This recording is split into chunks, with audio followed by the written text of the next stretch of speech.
Well, hello, it's Tuesday. I don't know why I'm talking like this. Lucy here. How's your Tuesday going? Hope it's going well. I've had a day of back-to-back meetings today. Oh, it's a nightmare because when you go into work and you have lots of meetings, you don't actually get any work done because there's lots of discussions that take place. And unfortunately, I come off the back of these meetings and I have more work to do. It's not like I have people below me that I can palm it off on, unfortunately. But there we are. I can't complain. I've got a job. Unlike many people I know today, so I have to be grateful for small mercies. Comedy night tonight, of course. We have an episode of Hancock's Half Hour. Indeed, this one is called The Chef That Died of Shame. Oh dear. Hope you enjoy this one. Ladies and gentlemen, may I introduce Mr. Anthony Hancock? Good evening. Tonight I want to tell you a story. A story fraught with the brutal conflict of a tangled web of human emotions. A story daringly frank in its stark reality. The tragedy of a chef, a master of the culinary arts, set against a torrid background of steaming kitchens and cold cabbage water. Cool yet tender, savage yet poignant, it brings to your radio sets a vivid portrayal of a man whose genius was evident from every fork hole in his pie crusts. This is the story of a woman,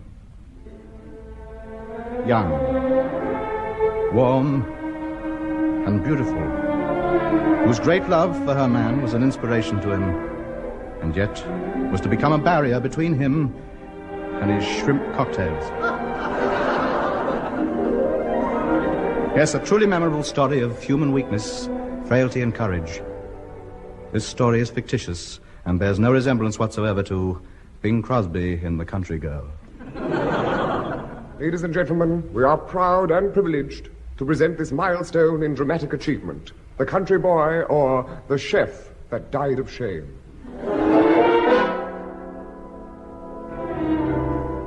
The name of Persoir Egance is now a legend throughout the kitchens of Europe.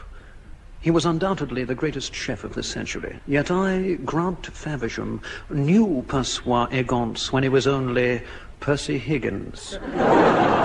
Of Higgins' Premier Pie Stall, care of the Horse Trough, Covent Garden. I first met Percy one cold November night in 1948. Higgins' Pie Stall.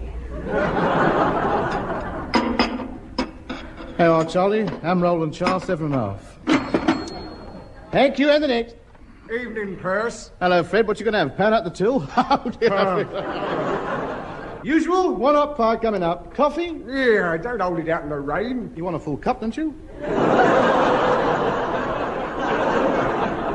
right, 10.5 to you. And the next, gent. Good evening. Oh, good evening. Coffee or tea? What do you suggest? It don't really matter. It's all out the same urn. I recommend the coffee. Sugar? Please. You'll find a knob on that bit of string. Dip it in and out a few times. Suit your taste. Here you are. Thank you. Are you hungry? No, really, Go on, do yourself a favour. Have one of these. Go on, have one of these. What is it? Hot pie. Go on. Tell me what you think of it. Well, all right. Yes. All right, eh? All right. It's good. It's delicious. I make 'em myself, you know. Wonderful. Why, this pastry, it's far better than anything I've ever tasted at the Ritz. Well, them stalls up the West End, they don't trouble, you know. Mia, don't you see I'm an artist? Cooking to me is, I don't know, it's an art. It's a way of expressing myself. It's like music. I'm a composer, and my meat pies are my symphonies. If only I could get a job in a little restaurant, I could spread my wings and experiment. I could try the really big stuff.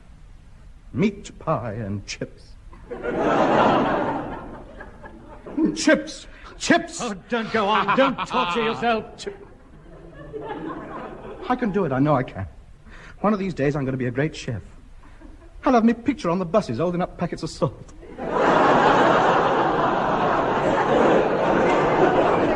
Me beard. I'll have me beard, right? Until then, I'll just have to find solace in me meat pie. I think they're marvelous. May I take some home with me? Oh, certainly, sir. I'm sure you'll like them. I know I will. I do my best. I lavish a lot of care on them. But, well, the trouble is these days you can't get the meat. But then I'm a craftsman. I make do with what I can get hold of. Here you are, sir. $50, please. Well, that's it. Drink up. Clear plates, please. Closing time. Fred, help me get harnessed up. I've got to pull the stall home tonight. I say, shouldn't you have a horse to do that? Yes, well, strictly speaking, we should, yes, but... Well, where is it? But it's like I said, you can't get the meat these days. Being a craftsman, I make do with what I can get hold of. Good night, sir. I'm sure you'll enjoy the pies. I've done my best.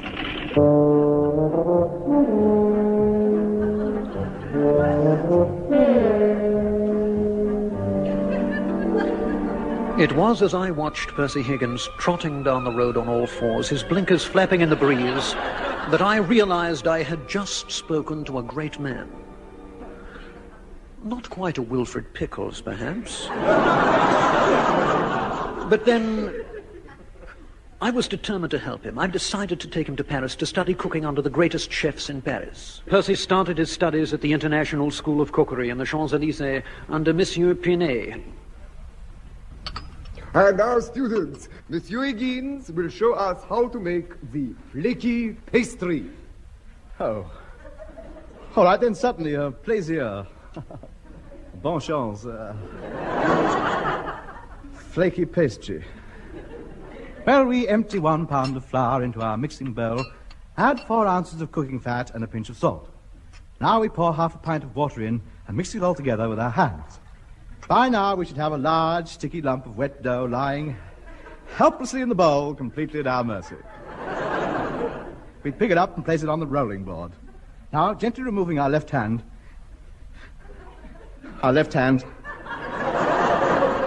so as not to... Gently removing our left hand, gently removing our right hand, holding it down with our... We gradually... Placing our foot on it, we pull it... Scraping it off our foot, we then... Sitting on it, we roll over. Wedging it in the door, we then... Scraping it up with our hair, we pull it our right, our left, putting it, tugging at the stretch... Spaghetti.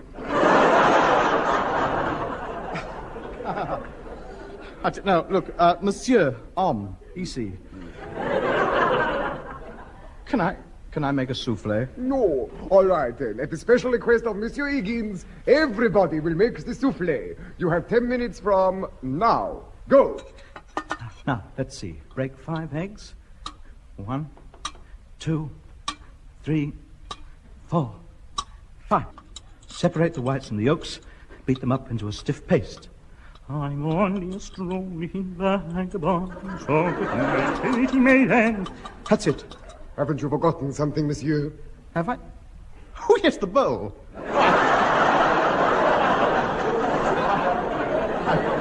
Sorry, half a pound of sugar, drop of milk. I live in the vale and the valleys below.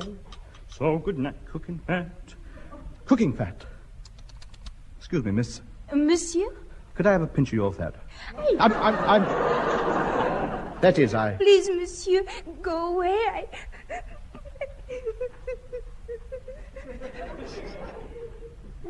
Yeah, you're crying. I'm not. You are? I can tell. Your cheeks are wet. And there's tears rolling down your face. You're crying, you are? Come on, cheer up. Please don't cry. Oh, I'm sorry, monsieur. It's very silly. Oh, look, here. Blow. Now, what's the matter? Oh, it's silly, I know, but, well, I just don't know how to make a souffle. Is that all? I'll help you, Mrs. Dubois. Martine Dubois. Percival. Percival Higgins.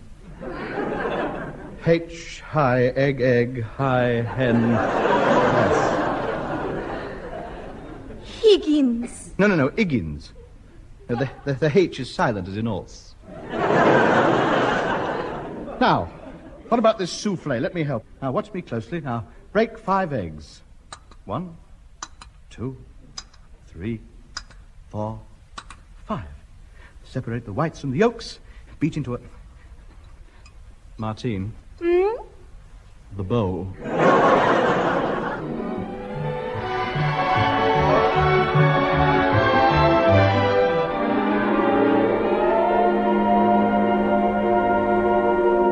As the weeks went by, Percy saw more and more of Martine Dubois, and his cooking got better and better. She seemed to inspire him. He excelled in everything. He passed every examination with flying colors, and on graduation day... Monsieur, Mesdames, the Grand Prix for the best cook of the year has been awarded to Monsieur Perçois Higgins. It's not fair! I'm better than him! It is you. Oh, yes, of course. I changed my name when I grew the beard, didn't I? Monsieur Higgins' prize-winning dish was from his own recipe, grilled Winkle's feet on toast. Thank you. Merci. Hello. Merci. I'd just like to thank you for the honor you've afforded me, and I would like to pay tribute to the invaluable help given me by Mademoiselle Dubois. Without whose patience, I never could have completed me grilled Winkle's feet. She took their shoes and socks off. Vive la France.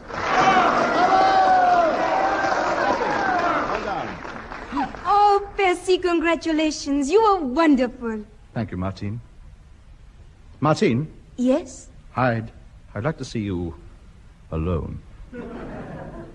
Could I carry your rolling pin home from school tonight? Thank you. Come on, then. Oh, what was it you wanted to see me about? Oh, yes. Martine, Yes, Percy. Perçois. I've been thinking about us. So have I. We'll never see each other again after today. I like you, and I'm not much to look at. Oh, that's true. Let me put it another way. Ever since I first saw your apple turnovers, I knew there could be no other. Oh, Martine, can't you see? What? I'm asking you if you would consider sharing the same pie dish with me. Oh, Percy, of course I will.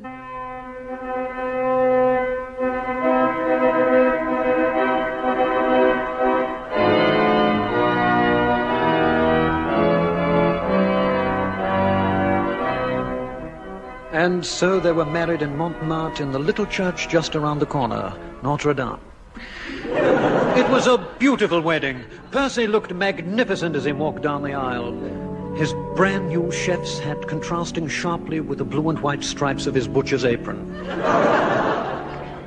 And at that time I was fairly well acquainted with Moishe Rubenstein and his mother, Lady Pamela. Moishe owned probably the largest chain of luxury hotels in Europe.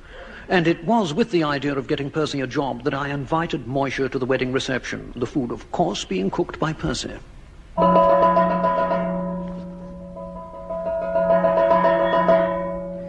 Dinner is served, sir. About time. It's 2 o'clock. I'm starving. Hey, what's this? Consomme de Windsor Brun. Yeah. Oh, well, we'll try it.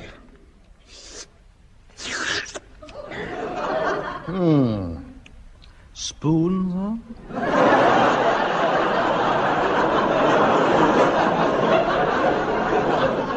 No, thanks. I've finished it. Very good. What's next? Poisson, sir. Haven't you got any fish? Poisson is fish, sir. Steamed turbot. Oh, that'll do. Shoot the turbot to me, Herbert.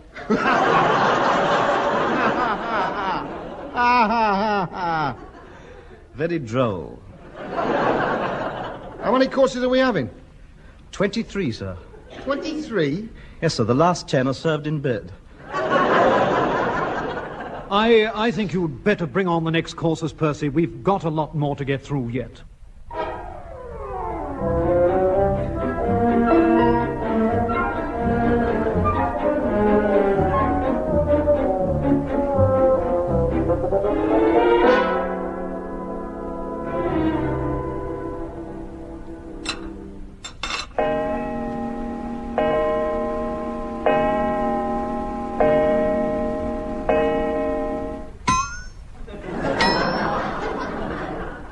Hello, 7 o'clock? Now, 5 o'clock. The last two were my buttons. More chicken, Moisha. No, I don't think so, Granty boy. If I have any more, I'll have to saw a chunk out of the table to get near it. But you haven't had me dessert. I'm full up. I don't want any. But I spent hours preparing it. I'm sorry. I've had enough. You can clear the things away, Percy. We'll have the coffee in the lounge. Well, Moisha, what do you think of our Percy? He's a good boy. Could do with a cook like that at my hotel. Head cook, 30 quid a week. 40. All right, then. 35 quid a week all in. All in? Well, he will be the way I work it.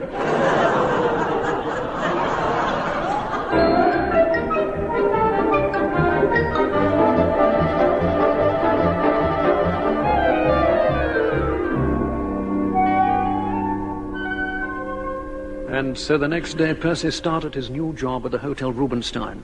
He was an immediate success. Celebrities from all over the world came to sample his food. Then finally the seal was set on his greatness. Royalty graced the portals of the Hotel Rubenstein. Francois, show Miss Sneagle and Mr. Wilcock to that table. And then came tragedy. Percy's success had been too rapid. Earning a fabulous salary, he became the darling of the society women. He neglected his wife. He became conceited. He didn't return home for days on end. Nightclubs, drink parties, women, all the things that can ruin a man. How I envied him. The crash finally came on one of those few nights he did go home. I'd received an urgent message from Percy's wife to go round and see her. Moisha was with me, and when we arrived there, I'll never forget it. Oh, Grant. Grant, I can't go on. I can't go on. Martine, what's the matter, child? It's Percy. Where is he? He hasn't been home for 4 days. Where is he? The last time I saw him, he was in Trafalgar Square, sitting in front of one of the lions, waiting for the picture to start.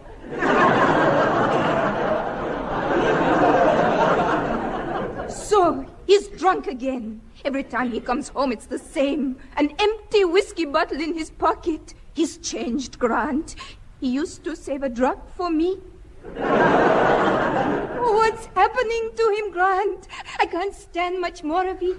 Don't give way now, Martine. You must not. But he ignores me. He walks through the door. I hit him over the head with a rolling pin, and he just lies on the floor and refuses to speak to me. Why, Grant? Why? Oh, he's all mixed up, Martine. He's all mixed up inside. I've done everything I can. I've even threatened him. Last week I told him if he didn't stop drinking, I'd put my head in the gas oven. He was very polite about it. What did he do? He held the door open for me. He was never like this until he became famous. I shall never forget our wedding night. He came into my room, so shy like a little boy. And he looked at me with eyes so full of love. And with childlike innocence, he said, Hello? Hello, what's all these men doing in here? Percy, at last you've come home. Oh, Percy, darling.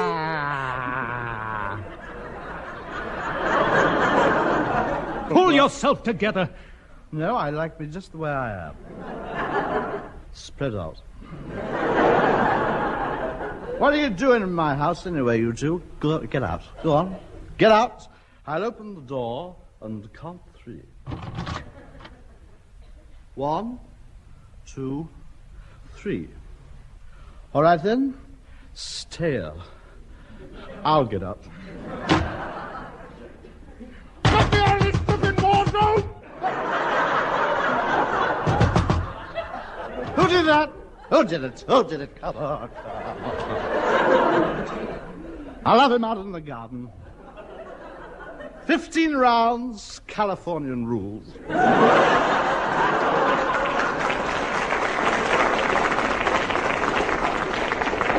Please, Percy, behave yourself. Not in front of guests. My house. Let's have the television on. That'll get rid of them. Percy, I've taken just about as much as I can stand. I'm leaving you. Do you hear? But why, pray? I never see you. You never give me any housekeeping money. You insult me. You humiliate me. You despise me. You've got to take the rough with the smooth.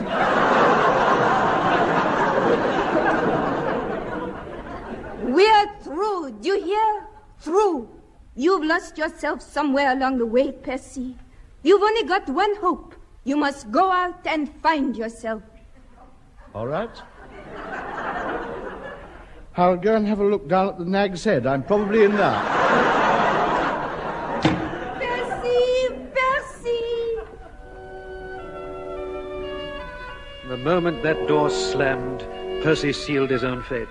Martine left him, and without a support to fall back upon, poor, weak Percy fell lower and lower.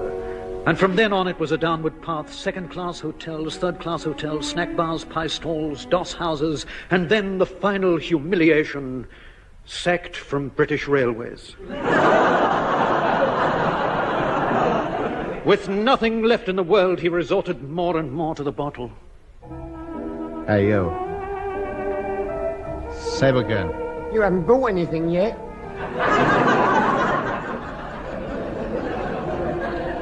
Well, give me two and make the second one the same as the first one. Yeah, but what shall I make the first one? You're a bit nosy for a barman, aren't you?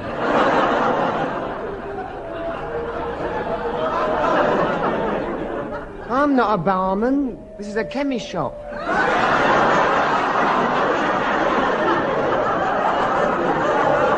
Then, good afternoon. Where are you going? Round to the pub to weigh myself.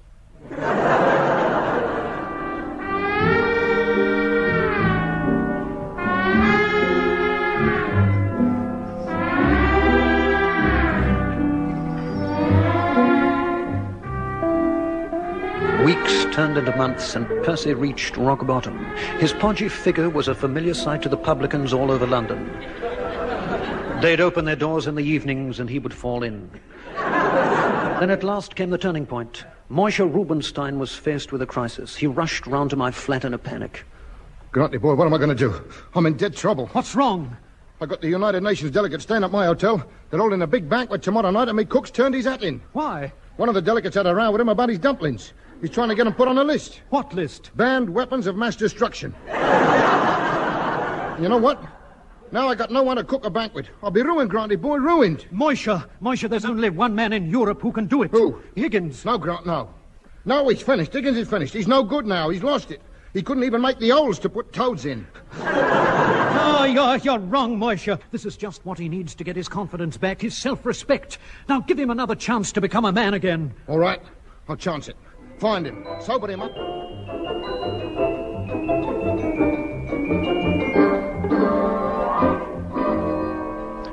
Quickly, I picked up Martine, and we started searching for Percy.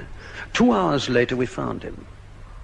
Percy. Oh, Percy, my darling. Let me look at you. How are you? Well, I'm broke. I'm nearly an alcoholic. My clothes are in tatters. I haven't eaten for a week, and I'm just about to drown myself. Apart from that, I'm keeping pretty cheerful. Don't worry, my darling. Everything's going to be all right. They want you back at Rubinstein's. Me? Yes, a banquet. It's got to be the finest meal of your career. I can't. I can't do it. I've finished with cooking. Don't you understand? I've lost the spark. That woman in the cinema adverts couldn't help me now. What woman? That fat old fairy who nips across them apple tarts with a wand.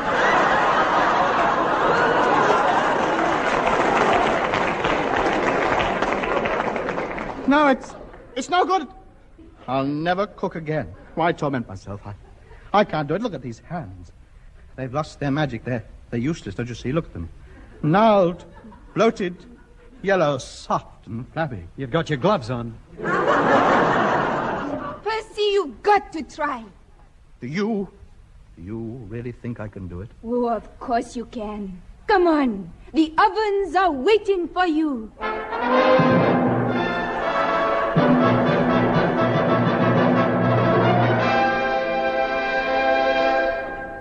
As soon as Percy got back into the familiar atmosphere of the kitchen, his genius returned. His old flair for brand new dishes was still as great as ever. Harry, I want a slice of bread 4 foot square. What for? Elephant's feet on toast. And he was just as fussy over his ingredients. I'm sorry. Take this winkle away. I refuse to cook it. Why not? I haven't seen its pedigree. Slowly but surely, the banquet began to take shape. He put everything he knew, every bit of talent he possessed, into this greatest masterpiece of his life. Until finally it was completed. The first courses were served to the assembled gathering. The first spoonfuls were raised to their mouths, were swallowed, and then...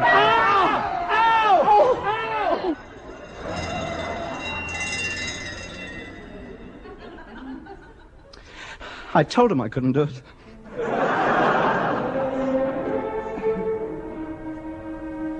And that, ladies and gentlemen, ends my story. The moral? Oh, yes, there's a moral. Simply this. If you happen to own a pie stall in Covent Garden, and you see a bloke come out of the opera into the wet night with the strains of the ballet ringing in his ears, just pull the shutters down and run. And on behalf of the entire company and myself, good night to you all.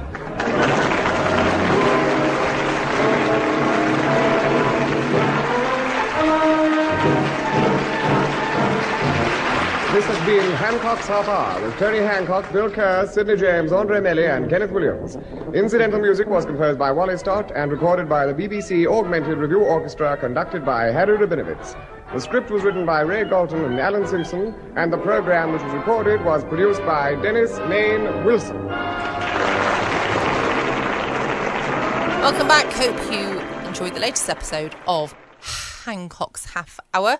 I will be back again tomorrow night from 6 p.m. GMT with some more brilliant stories from the past. Don't forget to check out my podcast page at patreon.com/Foxy After Dark. What are you doing tomorrow night? Well, yes, you are joining me again. Don't forget, same time, same place. In the meantime, stay safe, always be kind. Love you all.